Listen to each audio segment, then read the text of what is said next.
Indiana Hunter is brought to you by Native Crossbows, Black Horse Custom Rods, Whisker Wear Apparel, TM Game Calls. Today we're in Anderson, Indiana, at the Native Crossbow factory, right at their headquarters. Benny and the guys here at Native have worked their butt off to build a crossbow for Brooke to be able to shoot. After the stroke, she's not allowed to shoot a gun. We don't want to rattle her head. Her left arm isn't functioning well, so this is the machine that Native built for her. This is what Brooke's going to take her turkeys with this year. It's hopefully what she's going to shoot her deer with this year. So what they've done is they built this support system. This rail and these pivots will be able to be mounted to a chair, a bow arm, something to give her support in the field since she can't hold the weapon up with her left arm. Then they made a cocking device for her. It's the first one they've done. The way this cocking device works is pretty neat. They mounted a pickaninny rail on the back of the stock here, machined it just for this bow right off the get-go. This crank simply slides on. It's got a nice little stop in the back, and then we turn around, we take the stirrups, we cover them on the string.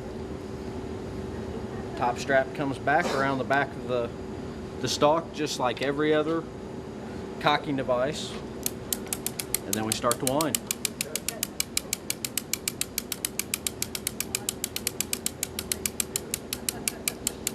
When this comes back and engages, if you watch the safety here, the safety's gonna automatically pop on.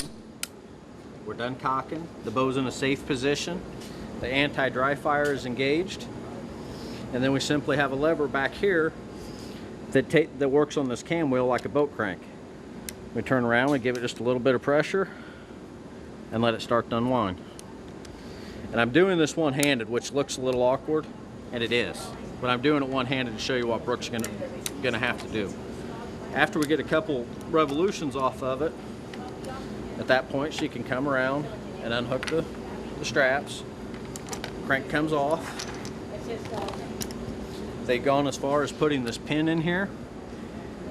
The whole purpose of this pin is so that when she's cranking it, that bow doesn't rock. It's a beautifully sweet system.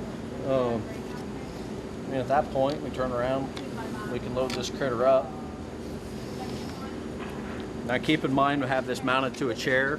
We'll have it mounted to a stand in one way or another, so that she doesn't have to support that bow at all with the left arm. We've been playing with the scope, trying to get it adjusted for her eyes at this point. So I'm just gonna put it in the backstop. I'm not even gonna try it for accuracy because the scope is gonna need to retune, but we can still safely get it into the backstop. So from here, we flip it up into the fire position, keeping the finger out of the trigger guard. She'll step in.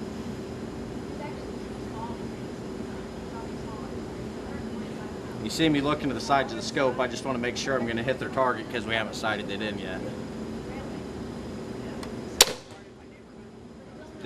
The trigger on these things is fantastic. Of all the crossbows that we've been shooting, trying to find one for Brooke as of late, I haven't fired anything that's got a trigger like this. The boys at Native have done a stand-up job. Very little creep, very low pull weight. It's unlike any crossbow that I've shot. Once again, Indiana Hunter wants to throw a big shout out to Benny and Todd and all the rest of the guys here at Native Crossbow. They've done a stand-up job getting this thing together for her, and we look forward to seeing it in the field soon. Thank you.